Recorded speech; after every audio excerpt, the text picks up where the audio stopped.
जे आपापल्या घरामध्ये बसले आहेत समोरून बसू शकतात. सुंदर व्यवस्था केली आहे बसण्याची.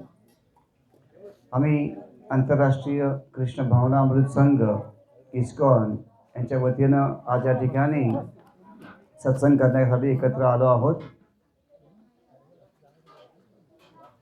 सुरुवातीला एक 4 ओळीचं भजन आहे, ते एक एक ओळ मी म्हणेन, सर्वांनी म्हणण्याचा प्रयत्न करा. त्यानंतर आपण चर्चेला सुरुवात करू. जय राधा माधवा कुंज बिहारी, श्री प्रभुपाद की जय. हरे कृष्ण.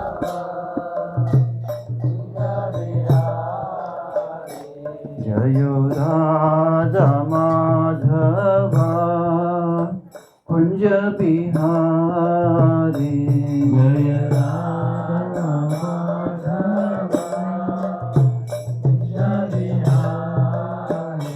जय गोपी जन वल्लभा गिरिवरधारी,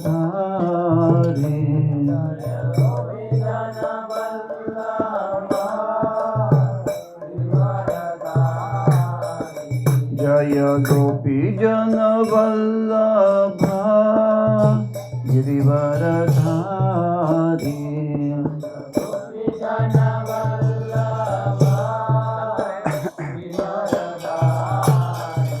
जय यशोधनंदन ब्रज जनरंजना,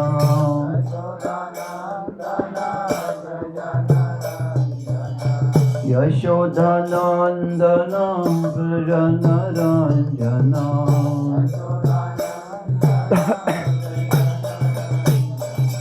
यमुना तीरा वनचारी,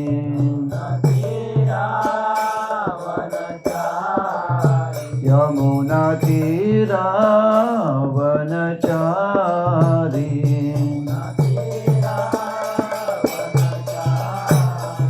जय राधा माधवा कुंज बिहारी,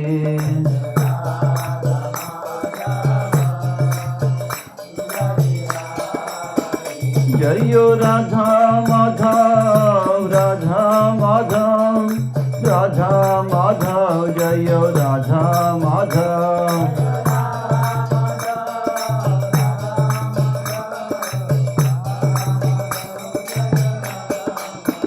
जय जय प्रभुपाद प्रभुपाद प्रभुपाद प्रभुपाद,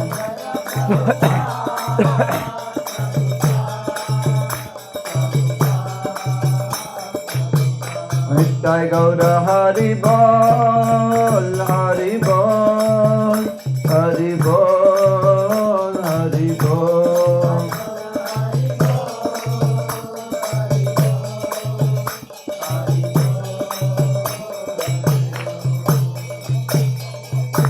कलियुग पावक हरिनाम संकीर्तन की जय.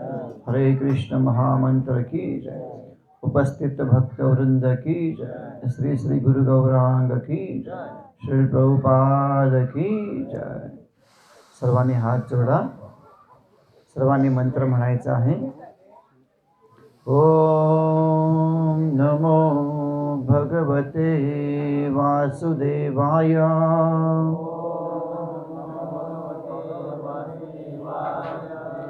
ओम नमो भगवते वासुदेवाय,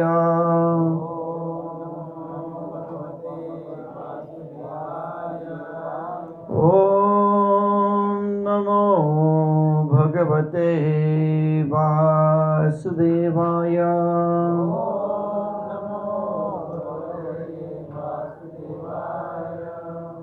हरे कृष्ण. आज आपण या ठिकाणी सत्संगासाठी एकत्र आलो आहोत. ओमकार रामलिंग सुतार ना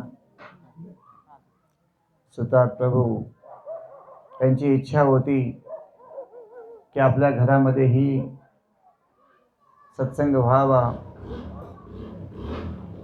पण दुर्दैवानं ते आज आपल्या ठिकाणी नाही आहेत. पण त्यांची इच्छा पूर्ण करण्यासाठी आपण आज या ठिकाणी एकत्र आलो आहोत. रामलिंग प्रभूंनी इच्छा व्यक्त केली की जी मुलाची इच्छा होती सत्संग करण्याची, ती इच्छा पूर्ण करावी.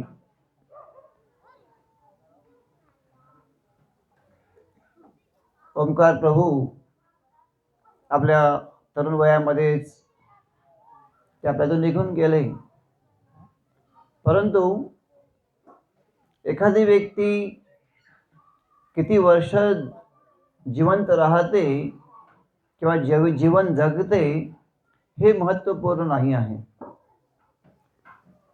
तर आपण जीवन कशा रीतीने व्यतीत करतो हे महत्त्वपूर्ण आहे.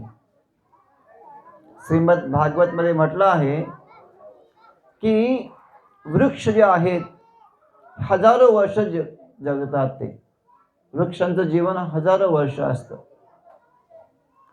किंवा सांगितलं जातं की जो लोहार असतो, लोहारची भट्टीमध्ये एक भाता असतो ना, हवा भरते ना त्याच्यामध्ये, तो भाताही हवा घेतो ना, हवा घेतो सोडतो, हवा घेतो सोडतो. आणि आपणही श्वास घेतो आणि सोडतो. म्हणजे आपल्यामध्ये आणि ते भात्यामध्ये काय फरक आहे मग? भाताही श्वास घेतो आणि आम्हीही श्वास घेतो. तर श्वास घेणं म्हणजे जिवंत राहणं नव्हे, किंवा वृक्षाप्रमाणे हजारो वर्ष जीवन जगणं हे पण यशस्वी होणं नव्हे. शंकराचार्य हे फक्त 32 वर्ष या ठिकाणी राहिले, पण अजूनही त्यांचं आम्ही नाव काढतो. चैतन्य महाप्रभू 48 वर्ष या ठिकाणी राहिले. म्हणजे जीवन कशा रीतीने जगतो हे महत्त्वपूर्ण आहे. हे मनुष्य जीवन फक्त जिवंत राहण्यासाठी नाही आहे. जिवंत राहताना भगवंतांची भक्ती कशी करणं, हे शरीर भगवंतांच्या सेवेत कसं लावणं हे महत्त्वपूर्ण सांगितलं आहे. ओंकार प्रभू ते भगवंतांची भक्ती करायचे. सांगितलं जातं श्रीमद भगवत गीतेमध्ये भगवान श्रीकृष्ण सांगतात, नेहाभिकमनाशोस्ति प्रत्यवायो न विद्यते स्वल्पम अपि मस्य धर्मस्य त्रायते महतो भयात. एखाद्याने थोडी जरी भक्ती केली तर ती भक्ती आपल्या सोबत नित्य येते. भौतिक जगामध्ये आम्ही कितीही भौतिक धन, भौतिक ऐश्वर्य आम्ही कमावलं तर ते आमच्या सोबत येत नाही. पण जी भगवंतांची भक्ती कितीही जरी आम्ही केली, थोडी जरी केली असेल तर ती आमच्या सोबत येते. आणि पुढच्या आयुष्यामध्ये त्या जी काही भक्ती केली आहे आता, तिथून सुरुवात होते. समजा या जन्मामध्ये आपण जर का 50% भक्ती केली तर पुढच्या जन्मामध्ये 50%हून 51% सुरू होते. पण आम्ही इथे जे भौतिक धन कमावतो, भले करोडो रुपये आपल्यामध्ये असतील आपल्याकडे, तर ही ज्यावेळी आमचा मृत्यू होईल आणि पुन्हा आम्ही ज्यावेळी शरीर धारण करू, पुन्हा पहिल्यापासून सुरुवात केली पाहिजे. आता मी डॉक्टर, इंजिनियरची पदवी जरी घेतली असेल, शिक्षण घेतलं असेल, पण ज्यावेळी आम्ही शरीर सोडून दुसरं शरीर धारण करतो त्याला पुन्हा ABCD पासून सुरुवात करावी लागते. पण भक्ती अशी आहे, जेवढी आम्ही करतो तिथून सुरुवात होते. श्रीमद भगवद्गीतेमध्ये असंही म्हटलं आहे की एखादा पुण्यवान लोक, पुण्यवान व्यक्ती ज्यांनी भक्ती केली आहे आणि काही कारणाने त्याची भक्ती पूर्ण नाही झाली आहे, तर तेवढीच भक्ती करण्यासाठी तो इथे येतो. आणि तेवढी भक्ती त्याची पूर्ण झाली की तो आपलं शरीर सोडून निघून जातो. तर ओंकार प्रभू यांनी तरुण वयामध्ये जरी निघून गेले असतील तर आपल्याला माहीत नाही की ते पुढच्या पहिल्याच्या जन्मामध्ये त्यांनी अनेक प्रकारे भक्ती केली होती असेल आणि थोडीच काहीतरी भक्ती शिल्लक होती असणार. म्हणून ते या ठिकाणी त्यांनी शरीर धारण केलं होतं. थोडी भक्ती केली ते आपल्या धामाला निघून गेले असतील, असंही होऊ शकतं. आपल्यातून प्रेमळ व्यक्ती निघून गेली की दुःख होतं. मी ऐकलं की ओंकार प्रभू सर्व गावामध्येही ते प्रेमाचे होते. सर्व गावकरी त्याच्यावरती प्रेम करायचे. एवढे ते प्रेमळ होते, हुशार होते, असं मी ऐकलं. आणि असंही म्हटलं आहे मराठीमध्ये, जो आवडतो सर्वांना तोची आवडे देवाला. जसं समजा कोणी चांगली सेवा करीत असेल तर ती सेवा पाहून भगवंतांनाही वाटतं की हा व्यक्ती माझ्याकडे असला पाहिजे माझी सेवा करण्यासाठी. म्हणून जो चांगल्या प्रकारे भक्ती करतो, चांगल्या प्रकारे सेवा करतो, भगवंतालाही तो आवडीचा होतो. आणि हीच मनुष्य देहाचं सार्थकता आहे. यासाठीच हा मनुष्य देह आहे, भगवंतांची सेवा करण्यासाठी, भगवंतांची भक्ती करण्यासाठी.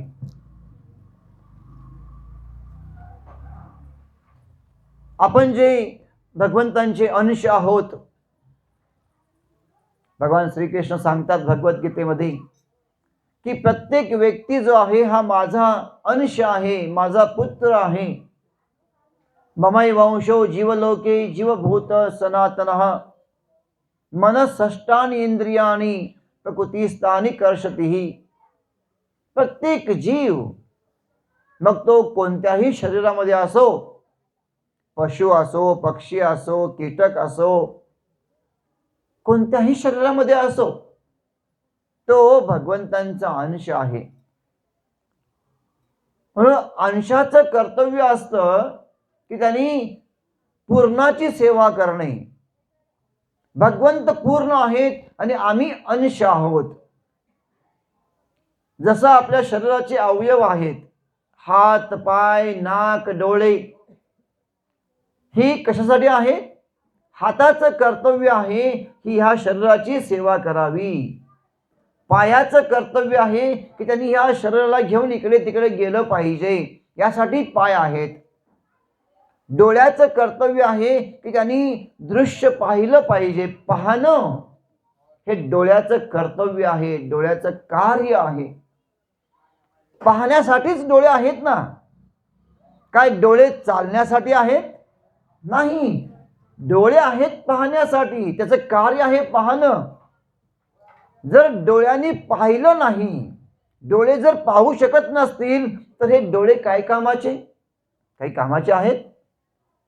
समजा पायाने आम्ही चालू शकत नाही आहोत तर काय पाय उपयोगाचे आहेत? हाताने काही कार्य होत नसेल, आपण अन्न खाऊ शकत नसेल, काम करू शकत नसेल तर हात कामाचे आहेत? काही कामाचे नाहीत ना. तर हे अवयव यासाठीच आहेत की ह्या शरीराची सेवा करण्यासाठी,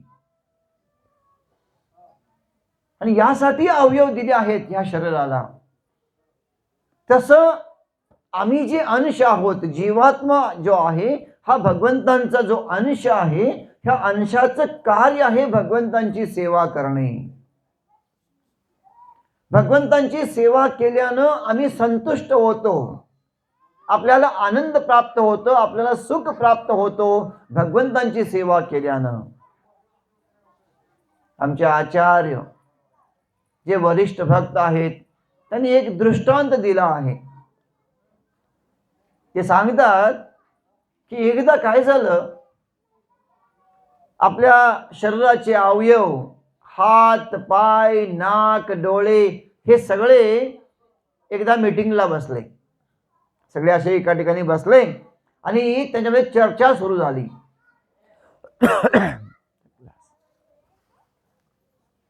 त्यामुळे चर्चा अशी झाली, हात म्हणाले की मी एवढं काम करतो पण कोणी मला खायला देत नाही. आपण अन्नाचा घास हाताला भरवतो का? नाही ना. हात म्हणाले मला कोणी खायला देत नाही. पाय म्हणाले मी रोज चालायचं काम करतो, पण कोणी मला खायला देत नाही. आपण एक घास पायाला खायला देतो का? नाही ना. डोळे म्हणाले, मी रोज पाहायचं काम करतो, पण कोणी मला खायला देत नाही. आपण एक घास उचलून डोळ्याला देतो का? नाही. नाक म्हणाले, मी श्वास घ्यायचं काम करतो, मी सुगंध वास घ्यायचा कार्य करतो, पण कोणी मला खायला देत नाही. आणि हे पोट मात्र एक ठिकाणी बसून राहतं. पोट काही काम करत नाही आणि सगळे काय करतात? पोटाला खायला देतात. म्हणाले, हे आमच्यावरती अन्याय आहे. हात पाय नाक डोळे म्हणाले, आमच्यावरती अन्याय आहे की आम्हाला कोणी खायला देत नाही आणि पोट मात्र बसून राहतं आणि पोटाला सगळे खायला देतात. आमच्यावरती अन्याय आहे आणि ह्या अन्यायासाठी आम्ही आता हडताळ करणार. हात पाय नाक डोळ्यांनी म्हटलं, हरताळ. आता बसून कोणीही कामाला जायचं नाही. हात म्हणाले, समोर जरी अन्नाची थाळी आली तरी मी अन्न असं उचलून तोंडाद्वारे पोटात घालणारच नाही. डोळे म्हणाले, मी पाहणारच नाही. पाय म्हणाले, मी चालणारच नाही. पाहू. आता सगळ्यांनी विचार केला की ह्या पोटाची फजिती करू आपण. पोटाला काही खायलाच द्यायचं नाही.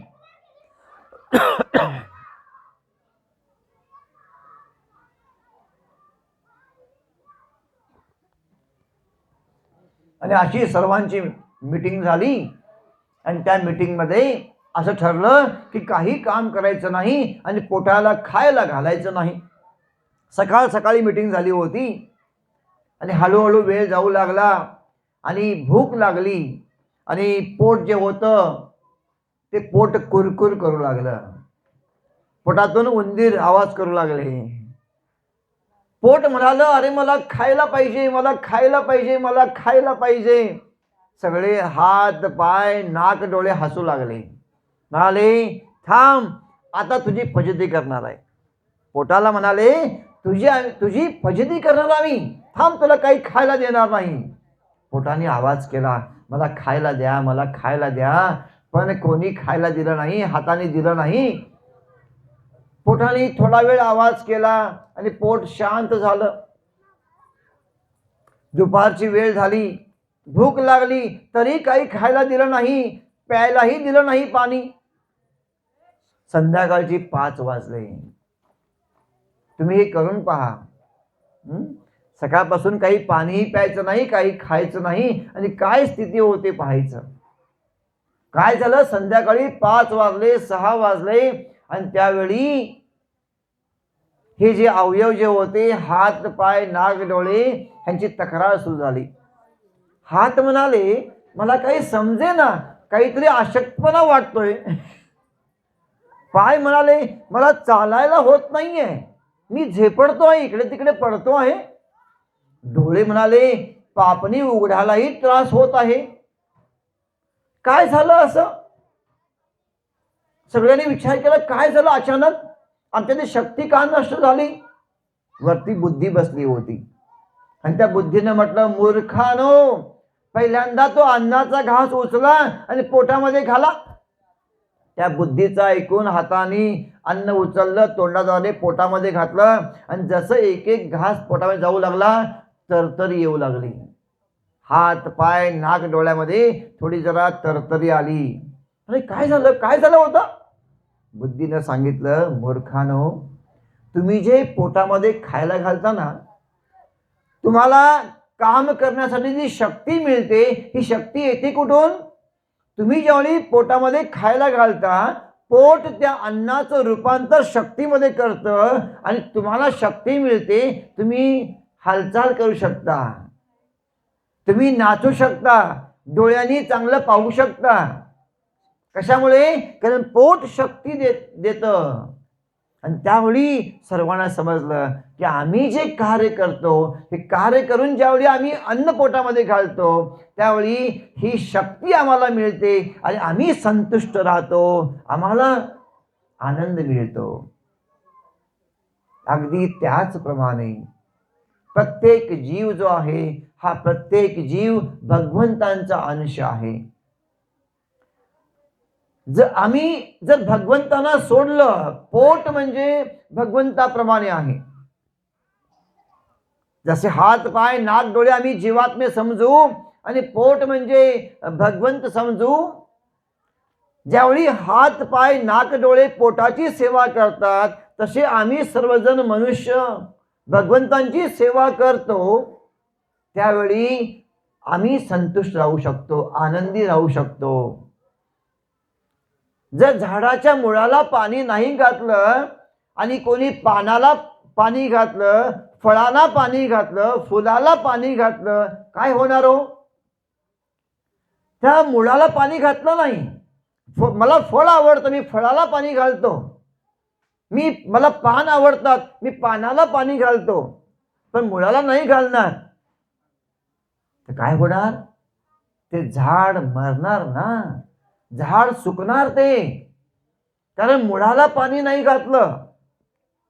म्हणून जो बुद्धिमान व्यक्ती आहे त्याला फूल पाहिजे असतील की त्याला फळ पाहिजे असेल, मुळाला पाणी घालतो, तो मुळाला खत घालतो, मग त्याला चांगलं फळ मिळतं, मग त्याला फूल मिळतं. फुलाला पाणी घालायची आवश्यकता नाही. फुलाला पाणी घालायचं असेल, फूल टवटवीत राहायचं असेल, फळं चांगली व्हायची असतील तर इथे कारण आहे, मुळाला पाणी घालायला पाहिजे.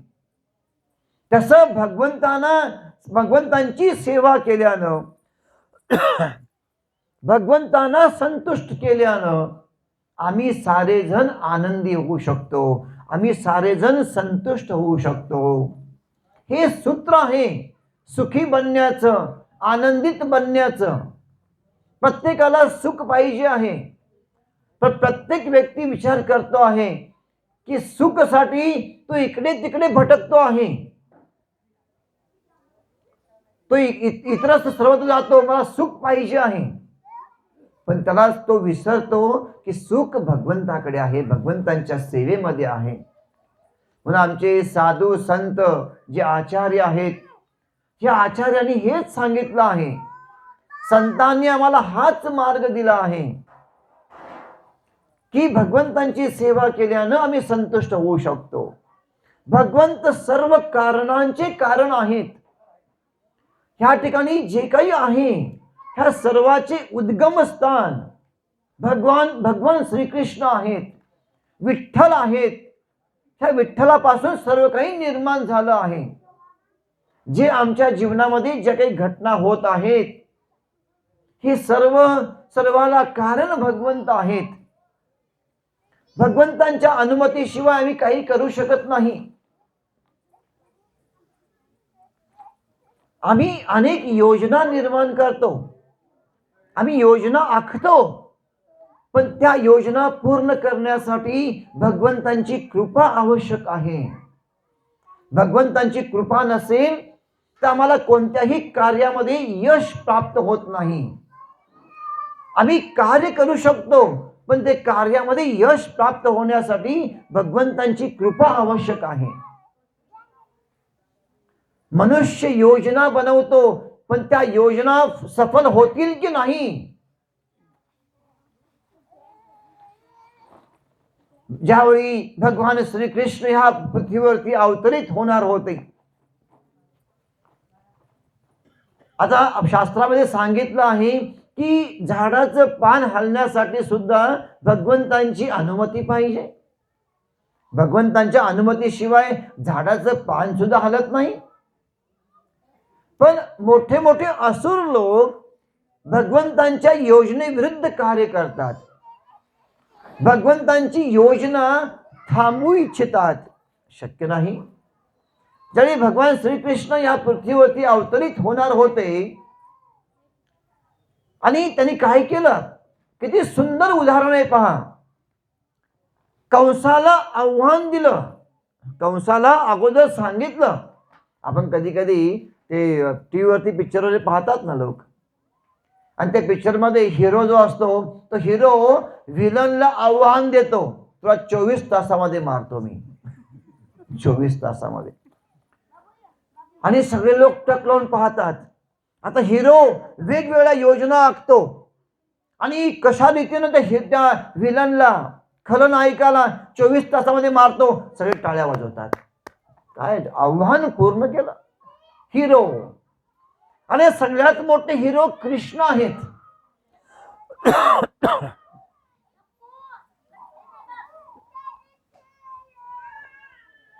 सगळ्यात मोठे हिरो कृष्ण आहेत. भगवंतांनी काय केलं? सगळ्यात मोठा खलनायक कंसला सांगितलं, अजून जन्म व्हायचा होता, अवतरित व्हायचे होते कृष्ण. आणि भगवंतांनी काय केलं? आकाशवाणी करवली आणि आकाशवाणीद्वारे सांगितलं कंसाला, देवकीचा 8वा पुत्र तुला मारणार. अगोदर आव्हान दिलं. असं नाही गुपचूप आले आणि मारून टाकलं, नाही हो. पहिल्यांदा आव्हान दिलं, सांगितलं वाचून दाखव. 8वा पुत्र देवकीचा मारणार. कंसाने काय केलं? योजना आखली. देवकी आणि वसुदेवाला तुरुंगामध्ये घातलं. नाले ह्या तुरुंगामध्ये जन्म होईल बालकाचा आणि प्रत्येक बालकाला मी ठार मारेन. कसा 8वा पुत्र मला मारतो पाहू. योजना आखली. एका पाठोपाठ एक 6 पुत्रांना ठार मारलं.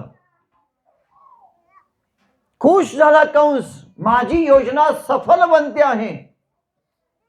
मी देवकीच्या प्रत्येक पुत्राला ठार मारलं, 6 पुत्रांना मारलं मी. 7वा पुत्र गर्भपात झाला असं वाटलं. कंस म्हणाला, मला घाबरून 7व्या पुत्राने जन्मच घेतला नाही. आता 8वा पुत्र. भगवंताने सांगितलं होतं ना, आव्हान दिलं होतं, 8वा पुत्र. आता मात्र कंसाने सांगितलं पहारेकऱ्यांना, आता डोळ्यात तेल घालून पहारा दिला पाहिजे. जर चूक झाली सोडणार नाही तुम्हाला. चांगली कडेकोट बंदोबस्त केला होता. आणि हा कंस स्वतः जातीनं येत होता मध्ये मध्ये पाहण्यासाठी. पहारा योग्य आहे ना, बंदोबस्त आहे ना. आणि कारागृह कसं होतं? 7 द्वार होते आणि दारांना कुलूप घातला होता. आणि देवकी वसुदेवाना साखळी दंडानी बेड्या घालून ठेवल्या होत्या. बेड्यामध्ये बंदिस्त होते वसुदेव. म्हणजे इतकी योजना आखली होती कंसानी कृष्णाला पकडण्यासाठी, भगवंतांना पकडण्यासाठी. पण काय झालं? अरे कंस विसरला की आम्ही प्रत्येक व्यक्ती या जगामध्ये, या सृष्टीमध्ये ज्याने जन्म घेतला आहे ते सारे व्यक्ती मायेच्या अधीन आहेत. माया आम्हाला नाचवते आहे. आम्ही मायेच्या हातातील कठपुतली आहोत. कठपुतली कशी असते? कठपुतलीवाला बोटाने हलवतो तशी कठपुतली हलते. तसे आम्ही सर्वजण मायेच्या हातातील कठपुतली आहोत. माया आम्हाला नाचवत आहे आणि नाचत आहोत. आम्ही अधीन आहोत मायेच्या. कंस ही मायेच्या अधीन होता, पण तो कंस विसरला, मी ज्या मायेच्या अधीन आहे त्या मायेचे पती, त्या मायेचे स्वामी कृष्ण आहेत. म्हणजे आम्ही मायेच्या अधीन आहोत आणि ती माया भगवंतांची दासी आहे. भगवंतांची एक शक्ती आहे, भगवंतांच्या अधीन आहे. आणि हा कंस भगवंतांना अडवायचा प्रयत्न करतोय. भगवंतांची योजना विफल बनवू इच्छितो. भगवंतांच्या इच्छेनी मायेनं प्रभाव केला. सारे पहारेकरी झोपी गेले आणि ज्या वसुदेवाच्या हातामध्ये बेड्या घातल्या होत्या त्या वसुदेवानी जसं कृष्णाला, भगवंतांना, त्या बालकाला उचललं, त्याच्या हातातील सगळ्या बेड्या तुटल्या. आपोआप बेड्या सुटल्या. ज्यावेळी वसुदेवाने कृष्णाला उचललं.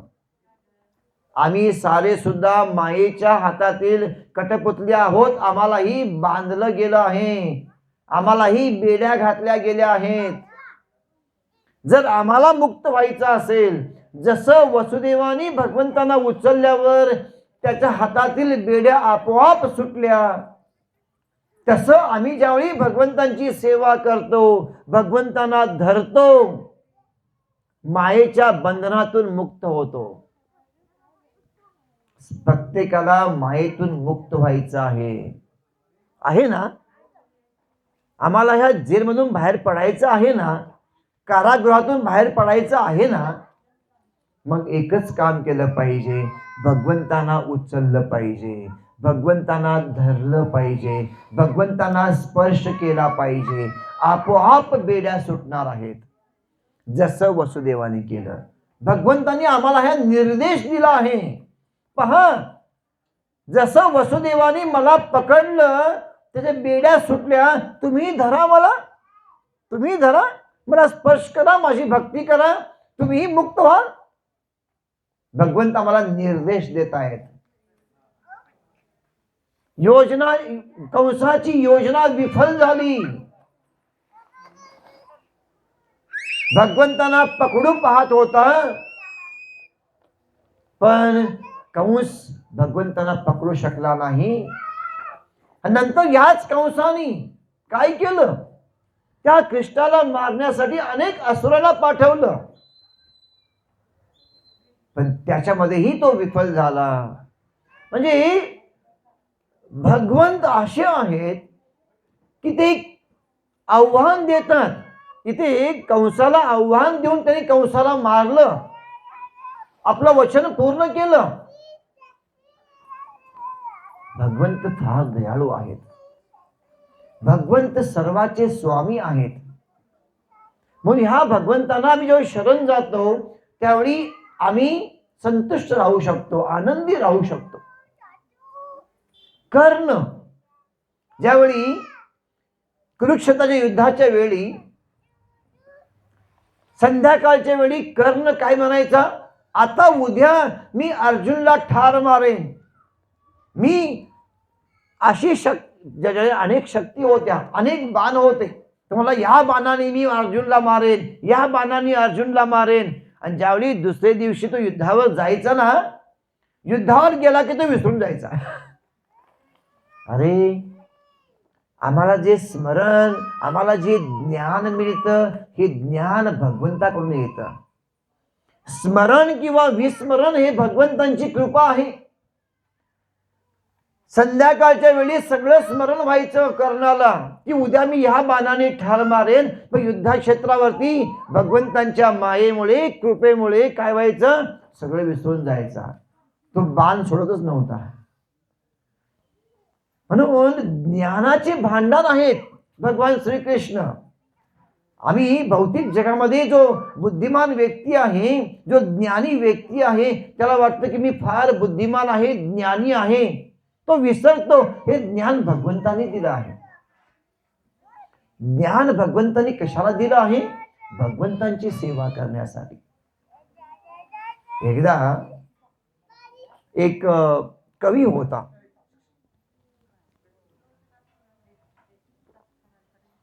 आणि हा कवी फार बुद्धिमान होता, चांगल्या रीतीने कविता करायचा. आणि हा कवी एकदा राजाच्या दरबारात गेला आणि त्याची इच्छा होती की राजाची स्तुती करावी आणि चांगलं पारितोषिक घ्यावं, धन प्राप्त करावं. म्हणून हा दरबारात गेला. चांगला बुद्धिमान होता. राजा बसले होते सिंहासनावरती, राजाची पत्नी बसली होती बाजूला, राणी बसली होती. तर ह्या कवीने काय केलं, सुंदर कविता केली. राजाची स्तुती करण्यासाठी चांगली कविता केली आणि ती कविता म्हटली. राजा फार संतुष्ट झाला. त्या कवीने पाहिलं राजाच्या बाजूला राणी बसली आहे. राणीची स्तुती करण्यासाठी सुंदर कविता गायली. राजा खुश, राणी खुश झाली. आता राजा म्हणाला की इतकं चांगली माझी स्तुती केली आहे, चांगली कविता केली आहे, ह्याला चांगलं पारितोषिक दिलं पाहिजे. पण काय पारितोषिक दिलं पाहिजे? राजाने प्रधानमंत्र्याला म्हटलं, प्रधानमंत्री या कवीला काय पारितोषिक देऊ आपण, काय बक्षीस देऊ सांगा. कवीला वाटतं, अरे राजा प्रधानमंत्र्याला विचारतोय, मी जर प्रधानमंत्र्याची पण स्तुती केली असती तर बरं झालं असतं. मला माहित नाही की प्रधानमंत्र्याकडे खातं आहे. राजाची स्तुती केली मी, राणीची केली, पण मंत्र्याची नाही केली ना. ठीक आहे, काही नाही, काही असू दे, दुसरं काहीतरी देईल तो मंत्री. ते मंत्री प्रामाणिक होता. प्रधानमंत्री राजाला म्हणाला, महाराज जसं तुमची इच्छा आहे ना, तुम्ही तसं बक्षीस त्या कवीला द्या. राजा म्हणाला, नाही मंत्री तुम्ही सांगा ना, मला मी जर सांगितलं चुकीचं होईल, तुम्हाला ते पटणार नाही, आणि तुम्ही द्या ना. राजाला वाटलं की इतका बुद्धिमान मंत्री असं का बोलतोय. आता राजाने म्हटलं सर्व सभेमध्ये की आता जे मंत्री जे सांगेल ना तेच पारितोषिक मिळणार. आता कवी पण घाबरला, काय देईल आता, काही राजा भरपूर देईल पण हा मंत्री थोडं तरी मिळेल. आता हा मंत्री म्हणाला, महाराज तुम्ही असं म्हणता तर ठीक आहे, मी सांगतो ते बक्षीस द्याल त्याला. हो द्या. त्या कवी मंत्रीने सांगितलं, ह्या कवीला 5 जोड्यांनी मारा. बक्षीस काय, ह्याला 5 जोड्यांनी मारा. राजाला आश्चर्य वाटलं की हा इतक्या चांगल्या कवीला हा मंत्री पारितोषिक काय सांगतोय, 5 जोड्यांनी मारा. पण मी घोषित केलं होतं ना की मंत्री जे सांगेल तेच बक्षीस मिळेल. 5 जोड्यांनी मारलं त्या कवीला आणि सोडून दिलं. कवी गेला. कवीला फार राग आला, अरे मी माझा अपमान केला सभेमध्ये ह्या मंत्र्यांनी. आता प्रतिशोध घ्यायची तरी मनामध्ये इच्छा निर्माण झाली. मला ह्या मंत्र्याला मी ठार मारणार आता, ह्याने माझा अपमान केला. आणि हा संधी पाहू लागला कवी. संध्याकाळच्या वेळी ज्यावेळी हा प्रधानमंत्री जाऊ लागला आपल्या घरी, पाठीमागून गुपचूप जाऊ लागला हा कवी. जेव्हा संधी मिळेल त्यावेळी या मंत्र्याला मी ठार मारणार, यांनी अपमान केला माझा. मंत्री आपल्या पहारेकऱ्या सोबत आला, आपल्या घरामध्ये गेले, घरामध्ये आतमध्ये गेले. कवी बाहेर खिडकीमध्ये उभा राहिला संधीची वाट पाहत. मंत्री आतमध्ये गेले आणि पत्नीशी बोलू लागले. आणि हा बाहेरून कवी ऐकत होता. मंत्रीने कवीला म्हटलं, पत्नीला म्हटलं, अगं भारी तुला माहित आहे आज दरबारामध्ये अशी अशी घटना घडली. एक कवी, बुद्धिमान कवी आला होता, त्यांनी राजाची स्तुती केली, राणीची स्तुती केली आणि त्याला पारितोषिक द्यायचं होतं. आणि राजाने मला पारितोषिक द्यायला सांगितलं. पत्नीने म्हटलं, मग तुम्ही त्याला चांगलं बक्षीस दिलं ना, धन दिलं ना. तर मंत्री म्हणाला, नाही मी त्याला पारितोषिक दिलं, 5 जोड्यांनी मारायला सांगितलं. हा का सांगितलं तुम्ही असं, पत्नीने विचारलं. मला, अगं तुला माहिती आहे की आपल्याला ही जीवा दिली आहे, जी आपल्याला बुद्धी दिली आहे, ह्या जीवेचा उपयोग, आपल्या बुद्धीचा उपयोग भगवंतांची सेवा करण्यासाठी दिली आहे. जर ह्या कवीनं राजाची स्तुती केली, बुद्धी दिली भगवंतानी, जीवा दिली भगवंतानी, आणि त्या बुद्धीचा उपयोग ते राजाची स्तुती करायला केली, राणीची स्तुती करायला केली, पण भगवंतांची स्तुती नाही केली. ज्यावेळी ह्याचा मृत्यू होईल ना त्यावेळी ह्याला नरकात जावं लागेल, म्हणून ह्याला 5 जोड्यांनी मारायला लावलं. त्यामुळे हा इथून सुटला, आता त्या नरकात जावं लागणार नाही, म्हणून मी त्याला ही शिक्षा दिलवली. बाहेरून कवी ऐकत होता. त्या कवीला समजलं काय झालं, काय चुकलं माझं. तो लगेच आतमध्ये आला. त्यांनी लगेच मंत्र्याचे पाय पकडले, मला तुम्ही वाचवलं. हा प्रामाणिक होता कवी, त्यांनी मान्य केलं. म्हणजे जी आपल्याला बुद्धी दिली आहे, जी शक्ती दिली आहे, जे धन दिलं आहे, जे ऐश्वर्य दिलं आहे, ह्याचा उपयोग भगवंतांच्या सेवेसाठीच केला पाहिजे. जर दुरुपयोग केला आपल्याला नरकात जावं लागेल, त्याचं फळ भोगावं लागेल, दंड भोगावं लागेल. कारण सर्वांचे स्वामी कृष्ण आहेत. कारण सर्व गोष्टी भगवंतापासून निर्माण झाल्या आहेत आणि ह्या सर्व गोष्टींचा उपयोग भगवंतांच्या सेवेसाठीच केला पाहिजे, यासाठीच दिले आहेत. हे शरीर यासाठीच दिलं आहे. मनुष्य शरीर यासाठीच दिलं आहे की भगवंतांची सेवा करावी. जर या मनुष्य देहाचा उपयोग जर आम्ही इंद्रिय तृप्तीसाठी मौज मजे करता जर केलं तर आम्हालाही दंड भोगावा लागणार आहे. आम्हालाही दंड भोगावा लागतो. म्हणून या शरीराचा उपयोग भगवंतांची सेवा करण्यासाठी केला पाहिजे. त्यासाठीच हे शरीर आहे. जे आमचं घर आहे, जी आमची गाडी आहे, जे आमचं धन आहे, ह्या सर्वांचा उपयोग भगवंतांची सेवा करण्यासाठी केली पाहिजे. भगवंतांची सेवा करताना आम्हालाही आनंद मिळतो, आपल्यालाही खायला मिळतं, आम्हीही उपयोग घेतो, घरामध्ये आम्ही राहतो. पण ते घर भगवंतांचं आहे समजून घेतलं पाहिजे. आम्ही समजतो काय, ह्या घराचे मालक मी आहे, होय ना. आपल्याला वाटतं घराचा मालक मी आहे. आपण थोडा भाव बदलला पाहिजे. आम्ही समजलं पाहिजे हे घर माझं नाही आहे, घर भगवंतांचं आहे, मला राहण्यासाठी दिलं आहे. भक्ती झाली. आमचा भाव फक्त बदलला, राहतो आम्हीच त्या घरामध्ये, त्या घराचा उपयोग आम्हीच करून घेत आहोत. पण नेहमी समजलं पाहिजे की घराचे मालक कृष्ण आहेत, घराचे मालक विठ्ठल आहेत, पण मी त्यांचा दास आहे. जसं पंतप्रधानचा पिय असतो, त्यालाही बंगला असतो राहण्यासाठी, सगळ्या सुविधा असतात त्या पियेला, त्यालाही गाडी असते फिरण्यासाठी, कारण तो सेवा करतो पंतप्रधानाची. तसं आम्ही जे भगवंतांची सेवा करीत आहोत म्हणून आम्हाला घर दिलंय भगवंतानी. भगवंतांची सेवा करण्यासाठीच शेती दिली आहे, भगवंतांची सेवा करण्यासाठीच गाडी दिली आहे. बस उपयोग आम्हीच करतो आहोत, पण भाव ठेवला पाहिजे की सगळं भगवंतांचं आहे, हे सारं भगवंतांच्या सेवेत लावलं पाहिजे. आणि ही आहे भक्ती. गोकुळामध्ये, वृंदावनामध्ये जे लोक होते, हे सारे लोक भगवान श्रीकृष्णांचीच सेवा करायचे. ते पण आमच्याप्रमाणेच राहायचे.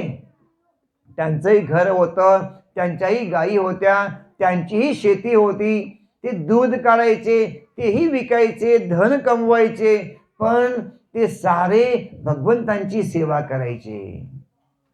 आम्ही तेच कार्य करतो आहोत, पण आमच्यासाठी करतो ना. फक्त भाव बदलला की आम्हीही ब्रजवासी होऊ शकतो, आम्हीही वृंदावनवासी होऊ शकतो. जर आम्ही वृंदावनातील लोकांप्रमाणे कार्य करू लागलो, जर आम्ही गोकुळातील लोकांप्रमाणे आमचा भाव बदलला, तर आम्हीही भक्त होतो, भगवंतांना प्रिय होतो. गोकुळातील लोक, वृंदावनातील लोक भगवान श्रीकृष्णांना प्रिय होते, कारण त्या सर्वांच्या जीवनाचे केंद्रबिंदू कृष्ण होते. म्हणून कृष्ण नेहमी ह्या लोकांसमवेत, ब्रजवासी समवेत राहायचे. आणि ह्या ब्रजवासी समवेत राहण्यासाठी त्यांना आनंद मिळायचा, कारण ते लोक भगवंतावरती प्रेम करायचे. आणि यासाठी हे मनुष्य देह आहे. तुम्हाला एक सुंदर असा दृष्टांत तुम्हाला देतो. एकदा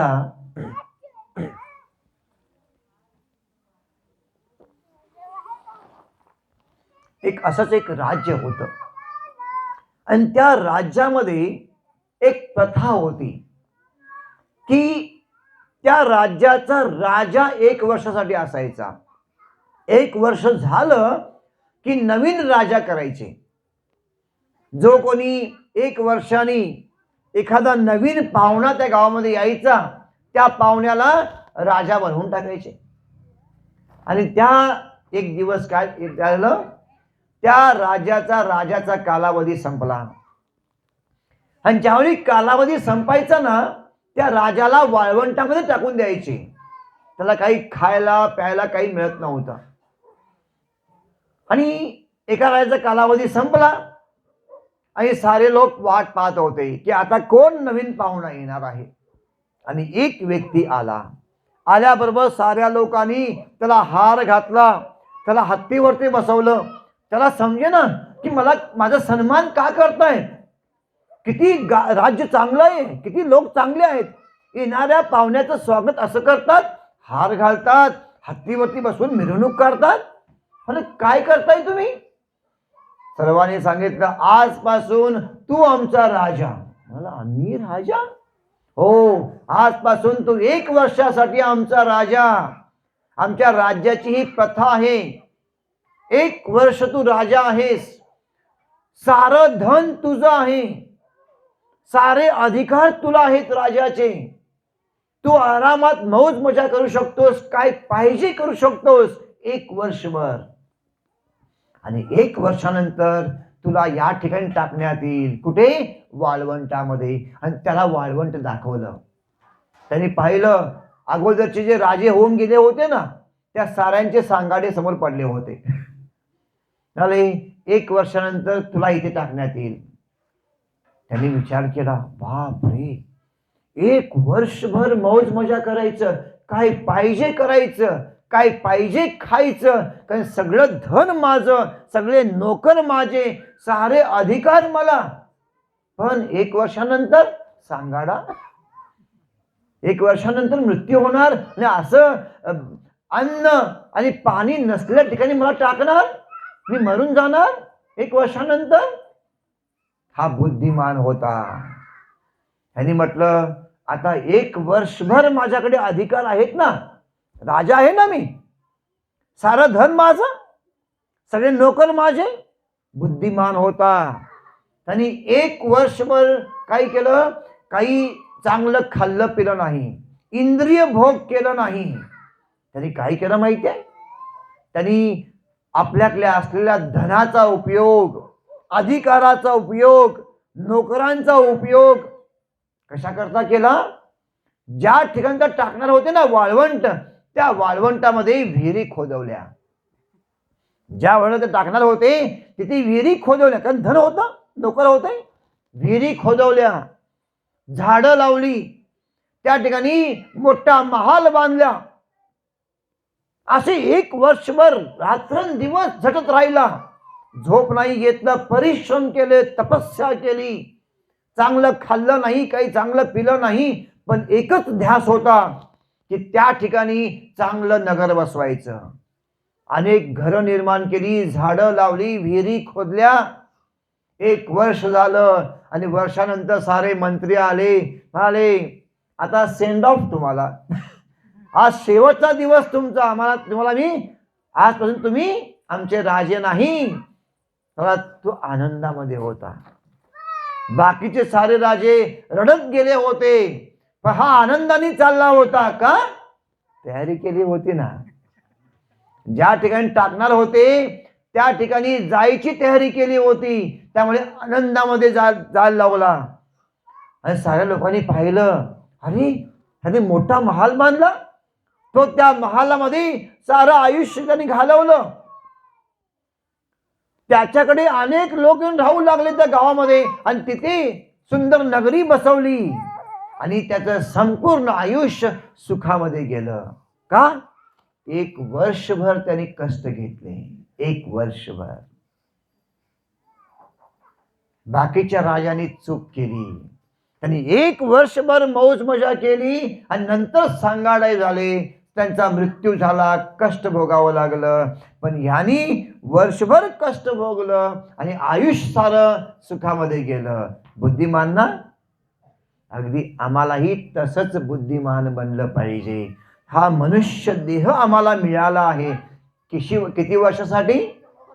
जास्तीत जास्त 100 वर्ष, नाही, जास्तीत जास्त 100 वर्ष. एक ना एक दिवस आम्हालाही या शरीरातून बाहेर काढणार ना, या शरीरामधून बाहेर काढून आम्हाला फेकणार आहेत. लोक अज्ञानामुळे या शरीराचा उपयोग, मनुष्य देह मिळालाय, धन मिळालंय, गाडी मिळाली, मौज मजा करा, पण ती विचार करत नाही आहेत मृत्यूनंतर मला जायचं कुठं आहे. बुद्धिमान झालं पाहिजे. जसं त्या राजाने 1 वर्षानंतर कुठे जायचंय त्याची तयारी केली, तसं मृत्यूनंतर आम्हाला कुठे जायचंय त्याची तयारी करण्यासाठी देह आहे. आपल्याला राहायला घर आहे चांगलं, आपल्याकडे पैसे आहेत, आपल्याकडे गाडी आहे, आपल्याकडे शेती आहे, ह्याचा उपयोग केला पाहिजे भगवंतांची सेवा करण्यासाठी. हे मनुष्य देहामध्ये असताना कष्ट करायचे, तपस्या करायची, भगवंतांची सेवा करायची, बस नंतर आमचं सारं आयुष्य आम्ही वैकुंठात राहतो. आम्हाला वैकुंठात जायचं आहे. वैकुंठामध्ये सुखच सुख आहे. पण जर हा मनुष्य देह मिळून जर आम्ही भक्ती नाही केली तर आम्हाला पुन्हा कुठलं तरी शरीर धारण करावं लागेल. शरीर अनेक प्रकारचे आहेत. किडा, मुंगी, उंदीर, ढेकून, झुरळ, डुक्कर. ऐकायला बरं वाटतं नाही? कोणी डुकराला जवळ घेऊन असा हात फिरवतं का हो? किती छान पिल्लू आहे डुकराचं, बरं वाटतं? किळस येतो ना डुकराला पाहून. पण ते डुकराचं पण एक शरीर आहे. जसं आमचं हे मनुष्य शरीर आहे तसं डुकराचं पण शरीर आहे. आणि जर आम्ही इथे ह्या शरीरामध्ये राहून भक्ती नाही केली आम्हाला पण तेच शरीर प्राप्त होईल. त्या डुकराच्या शरीरामध्ये पण जीवात्मा आहे, कुत्र्याच्या शरीरामध्ये पण जीवात्मा आहे. कारण त्यांनी भक्ती नाही केली. त्यांनी मनुष्य देह प्राप्त झालेला असताना भक्ती नाही केली म्हणून हे शरीर प्राप्त झालं आहे. जर आम्हीही नाही भक्ती केली, आम्हाला जे बुद्धी प्राप्त झाली आहे त्या बुद्धीचा आम्ही जर वापर नाही केला, जर ह्या बुद्धीद्वारे आम्ही प्रश्न नाही विचारला, आम्ही जिज्ञासा केली नाही की मृत्यूनंतर मला जायचं कुठे आहे, ही जिज्ञासा नाही केली आम्ही, तर आम्हालाही डुकराचं शरीर प्राप्त होईल, झुरळाचं शरीर प्राप्त होईल, ढेकणाचं शरीर प्राप्त होईल. आणि ढेकून झालं की जसं मी मारतो ना, एखाद्या ढेकण मिळाला कोणी काय करतो, त्याला चिडून टाकतो ना, आम्हालाही चिडून टाकतील ना, आम्हालाही चिडून टाकणार असेच. कुत्रा त्याला कोणीही दगड मारतात, आम्हाला ते शरीर मिळालं तर आम्हालाही कोणीतरी दगड मारणार फुकट, होय ना? कारण ते शरीर प्राप्त केलंय का? मनुष्य देह मिळालेला असताना भक्ती नाही केली ना.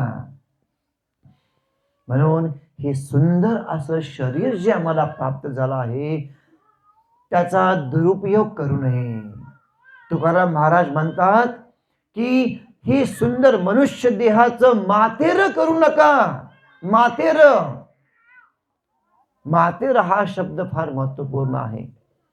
जर चांगला उपयोग करून घेतला नाही शरीराचा तर मातेर झालं, हो, व्यर्थ गेलं, नष्ट झालं. आमचं आतापर्यंत जे जीवन गेलं आहे नष्ट झालं आहे. आम्ही करोडो पैसे दिले तरी आमचं बालपण आता परत येणार का? लहानपणी आम्ही जे काही केलं, आमचे जे जीवन जगलो आहोत ते काळ पुन्हा आम्हाला मिळेल? आम्ही करोडो पैसे देतो म्हटलं तरी एक क्षण जो निघून गेला आहे तोही परत मिळत नाही, हो. चाणक्य पंडित म्हणतात करोडो करोडो पैसे द्या, एक क्षण सुद्धा तुम्ही विकत घेऊ शकणार नाही. म्हणून आमचं जीवन जे आहे ना 100 वर्ष जास्त समजू आपण, त्या 100 वर्षातील एक एक क्षण निघून चालला आहे, एक एक क्षण निघून चालला आहे. एकदा एक कोळी होता.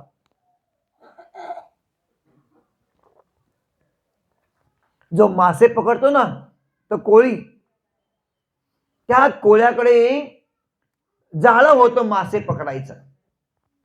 आणि हा कोळी तो रोज मासे पकडायचा. ते एकदा ह्या कोळ्याने विचार केला की मी लवकरात लवकर जातो त्या तळ्यावरती. गावाच्या बाहेर एक तळं होतं, त्या तळ्यावरती जातो लवकरात लवकर आणि जास्त मासे पकडून आणतो. म्हणून जाळं घेतलं आणि रात्रीच्या अंधारी पहाटे 3 वाजता 3-4 वाजले असणार, हा निघाला तळ्याच्या दिशेने. तळ्यावरती येऊन पोचला पण अंधार होता. आता अंधारामध्ये जाळं टाकायला दिसत नव्हतं. आता वर सूर्य येईपर्यंत, उजेड होईपर्यंत, प्रकाश येईपर्यंत काहीतरी टाइमपास केला पाहिजे ना. मग पाहू लागला काय करू. आणि चालता चालता अंधारामध्ये त्याला एक पोतं लागलं. त्याने असं चाचपडलं. अंधार होता ना, दिसत नव्हतं. हाताने चाचपडलं काय आहे, आणि त्याला हातामध्ये दगड लागली. मोठं पोतं होतं आणि त्या पोत्यामध्ये दगड होती. हाताला दगड लागली. दगड आहेत. त्याने एक दगड उचलला. समोर तळं होतं, पाणी होतं. त्या पाण्यात टाकलं. डुबुक आवाज आला. ऐकायला बरं वाटलं. टाइमपास. दुसरा दगड उचलला, टाकलं, डुबुक. तिसरा उचललं, टाकलं, डुबुक. असा तो एक टाइमपास करण्यासाठी एक एक दगड त्या पोत्यातील उचलून पाण्यात टाकू लागला. सगळं पोतं संपत आलं आणि शेवटचा दगड होता आणि तो दगड असा उचलून टाकणार होता. तेवढ्यात थोडा प्रकाश वर आला होता आणि टाकता टाकता हातामध्ये त्यांनी पाहिलं, दगडाकडे पाहिलं. दगडाकडे पाहिल्यावर त्याला दिसलं तो दगड नव्हता, तो हिरा होता. तो काय होता? हिरा होता. म्हणजे रात्रीच्या अंधारामध्ये जे टाकलं होतं ना, ते काय होतं मग? हिरे होते. एवढं मोठं पोतं जे होतं ते हिऱ्याने भरलं होतं, पण अंधारामध्ये त्याला दिसलं नाही. आणि त्यांनी काय केलं, दगड समजून त्यांनी टाकलं होतं. सगळं पाण्यात व्यस्त गेलं होतं. आणि एक हिरा टाकते वेळी त्याला दिसला, अरे हिरा, लगेच ठेवून घेतलं, टाकलं नाही. पण एवढं मोठं पोतं भरून हिरे होते, सगळे व्यस्त गेले होते, व्यर्थ गेले होते. पण काही का असेना, त्याला एक हिरा तरी मिळाला ना. एक हिरा तरी मिळाला. तर आचार्य सांगतात, आमचं जीवन जे आहे, आपल्या जीवनाचे प्रत्येक क्षण एक एक हिरा आहे. एक एक हिरा. आणि आम्ही जसं त्या कोळ्यानी अंधारामुळे एक एक दगड व्यर्थ घालवला, तसे आम्ही सुद्धा अज्ञानाच्या अंधकारामुळे आमच्या जीवनातील एक एक क्षण आम्ही व्यर्थ घालत आहोत, नष्ट करत आहोत. पण ज्यावेळी असे सत्संगामध्ये आम्ही एकत्र येतो, साधू संतांचे उपदेश आम्ही ज्यावेळी ऐकतो, त्यावेळी आम्हाला हिरा प्राप्त होतो. तेव्हा समजतं आत्ताचे जे जीवन आमचं शिल्लक आहे ना, कुणाचं 50 वर्ष शिल्लक असेल, कुणाचं 75 वर्ष शिल्लक असेल, कुणाचं 10 वर्ष शिल्लक असेल, पण थोडं तरी शिल्लक आहे ना अजून. आत्ता आम्हाला समजलं ना की शरीर कशाकरता दिलंय. तो हिरा. आत्ताचे जे येणारे जे क्षण आहेत, हे हिऱ्याप्रमाणे वापरले पाहिजेत. त्या हिऱ्याचा उपयोग केला पाहिजे श्रीमंत होण्यासाठी. तसं आमचं जे शिल्लक जे जीवन आहे, त्या जीवनाचा प्रत्येक क्षणाचा उपयोग केला पाहिजे भक्तीमध्ये श्रीमंत होण्यासाठी. भक्तीमध्ये श्रीमंत कसा होऊ शकतो आम्ही?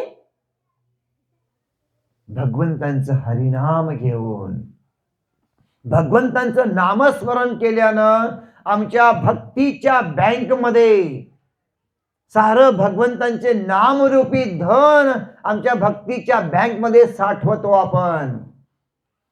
तर जेवढे क्षण आपल्या जीवनामध्ये शिल्लक आहेत, ते भक्तीमध्ये आपण घालवू, त्याचा आम्ही उपयोग करू.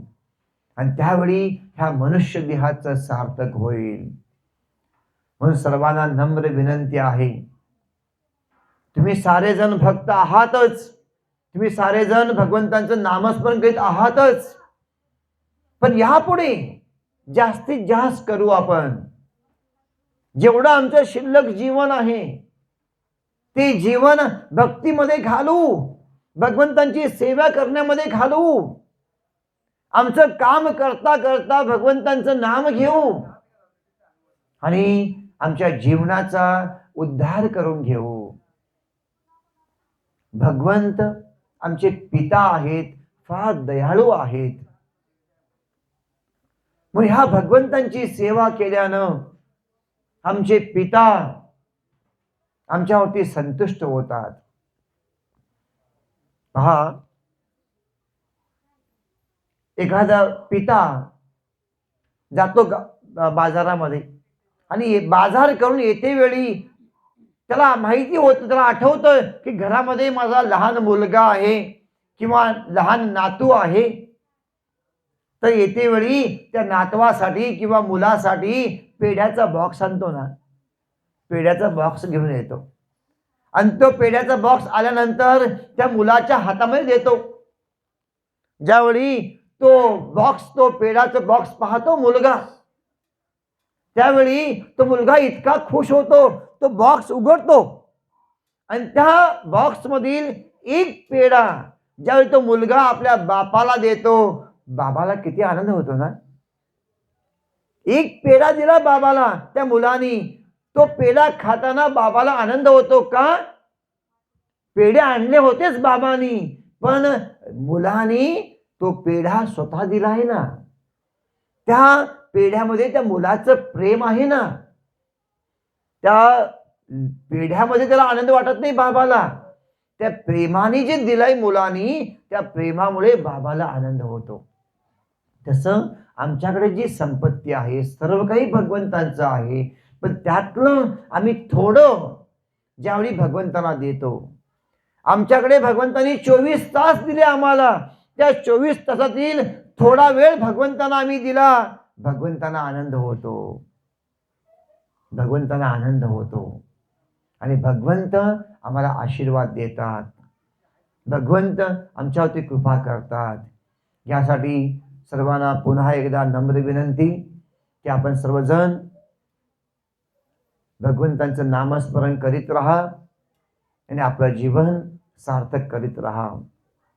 हरे कृष्णा कृष्णा कृष्णा हरे हरे, हरे राम राम राम हरे हरे. आपण हात वर करून भगवंतांचं नाम घेतो, कारण आम्हाला भगवंतांना शरण जायचं आहे. शरण जाण्यायोग्य एकच व्यक्ती आहे भगवान श्रीकृष्ण विठ्ठल, हे एकच व्यक्ती आहे ज्याला मी शरण जाऊ शकतो. म्हणून आपण हात वर करून भगवंतांचं नाम घेतलं पाहिजे. हरे कृष्णा. फार फार धन्यवाद आपल्या सर्वांचे. हरे कृष्णा.